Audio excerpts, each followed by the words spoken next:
আর media সেক্টরটাতে আসলে ঢুকলে থাক, সেটা নিয়ে আর কথা না বলি।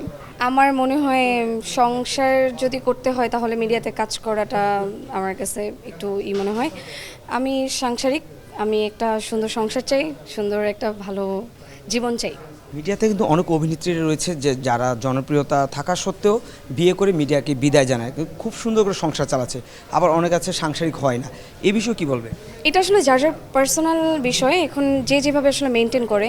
কিন্তু আমার কাছে মনে হয় আমি যদি সাংসারিকটাই বেছে নিই, সো পাশাপাশি বিজনেস করব আর সংসার জীবনটা আমি সুন্দর করে মেনটেন করতে পারবো। আর মিডিয়া সেক্টরটাতে আসলে ঢুকলে থাক, সেটা নিয়ে আর কথা না বলি। সঠিক প্যাড আর সঠিক তথ্য দিয়ে এসব সামলে নিব এক হয়ে। Monalisa sanitary napkin. সবশেষে একটা প্রশ্ন করি, সেটা হচ্ছে কখনো নিজেকে বিজনেস ওমেন হিসেবে স্টাবলিশ করতে চাচ্ছেন, কখনো খুব মানে লক্ষ্মী সাংসারিক মেয়ে হতে চাচ্ছেন, মূলত আসলে আপনার চাওয়াটা কি? চাওয়াটা আপাতত যেহেতু আমি বিজনেস করছি, এটা আমি একটা ফিউচারে ভালো জায়গায় দেখতে চাই। তো ওই জায়গা থেকে এটা যখন আমার ফিউচারে ভালো কিছু আসবে, আমি একটা ভালো পার্টনার নিয়ে আমি ওই দুটোটা সেলিব্রেট করতে পারবো, যে আমার লাইফে একজন ভালো পার্টনারও আছে, আমার সাকসেস আমার বিজনেসও আছে, সো দুইটা একসাথে পাচ্ছি। একটু মজা করে বলি, সেটা হচ্ছে আপনি একজন স্বাবলম্বী নারী, অল্প বয়স থেকে বিজনেস করছেন। যদি এমন হয় আপনার হাজব্যান্ড বেকার কিন্তু অনেক সুদর্শন, আপনি পছন্দ করে তাকে বিয়ে করছেন, তাকে গিয়ে ঘরে বসে বসে খাওয়াবেন?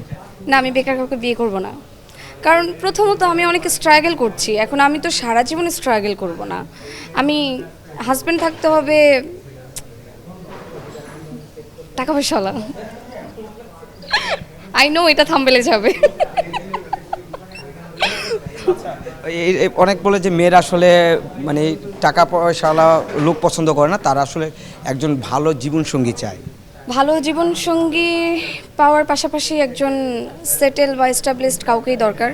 ওই যে আমাদের মা খালারা একটা প্রবাদ দিত না, যে অভাবে পড়লে জানালা দিয়ে ভালোবাসা পালিয়ে যায়। তো বিষয়টা হচ্ছে এরকম, আপনার যদি টাকা না থাকে, আপনি মেয়ে হোক ছেলে হোক চলে যাবে, মানে থাকবে না কেউ। তো আমার মনে হয় সেটেল হয়ে বা এস্টাবলিশড হয়ে কাউকে বিয়ে করা উচিত, ছেলে হোক মেয়ে হোক। সেটা দুষ্ট প্রশ্ন করি, ধরেন ভুড়িওয়ালা টাকওয়ালা লোক, অনেক টাকা পয়সা আছে, আপনাকে বিয়ের প্রস্তাব দিয়েছে, কি করবেন? প্রথমত তো নাই করব, তারপর তারপর যদি তাকদিরে থাকে তাহলে তো আর কিছু অস্বীকার করতে পারবো না। হ্যাঁ, আমি লক্ষ্মী, আমি অনেক লক্ষ্মী। হ্যাঁ, এটা আমি ক্যামেরার সামনে বলে দিলাম।